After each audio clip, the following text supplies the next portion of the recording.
Welcome back to 7 News. West Virginia Day celebrates the 1863 decision by residents of Northwest Virginia to break away into their own state. But before they could enter the Union, they had to agree on a name first. With Vance is our history teacher for the evening and tells us how that happened.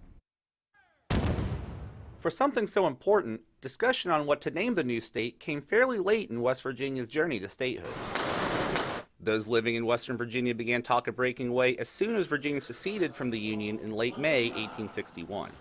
A referendum 5 months later favored the break, but the proposed state still didn't have a name. In December of 1861, delegates working on a state constitution took on the challenge. They had to have a name for the state, so it is the original statehood proposal in Wheeling was the proposed state of Kanawha. Some delegates, especially those in the Kanawha Valley, argued in favor of Kanawha, but other parts of the state were not as enthused. And the classic one is it's difficult to spell and pronounce.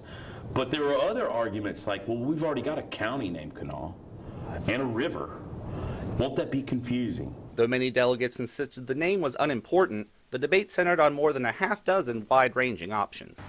At the West Virginia Capitol, I asked today's delegates the same question their predecessors faced 160 years ago. What would you name the state? And West Virginia was not among their options. Oh, I would have chosen Vandalia. I would have voted for Vandalia. It's a distinct name. It would have separated West Virginia forever from our sister state of what we now refer to as East Virginia. The delegate from Monongalia County said that you can't pronounce or spell Kanawha, so we shouldn't use that. But I disagree with him, and I think Kanawha would have been a great name. In Monongalia County, that area was typically referred to as Augusta, and that's my great Memaw's name, so I got to show some love to my great Memaw and go with Augusta. I'd have probably chose New Virginia.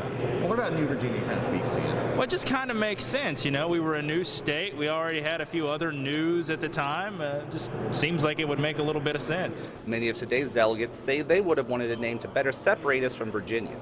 But in 1861, there was a desire to maintain some connections to the old state.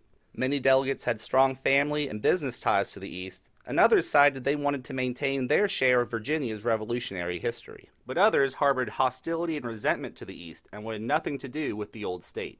Essentially, whether you thought the word Virginia should be included in the new state really reveals the split within the proposed new state over what is this new state going to look like? Some of that sentiment can still be heard today. You know, they think that we're close to Richmond, or they think that, you know, we're still part of Virginia, and there's a little bit of confusion. So I think maybe out of the list that you have here, maybe New Virginia would have been a nice way to go.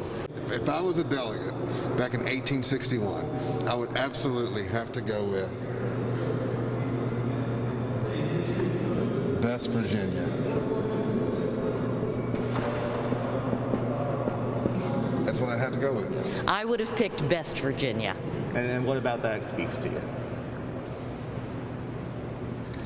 I don't know, that's just how I feel when I think about it. I have lived in Virginia. I grew up in Virginia, so I'm very familiar with both states, and that's my determination. Ultimately, a compromise was reached. On a vote of 30-14, West Virginia was the final choice.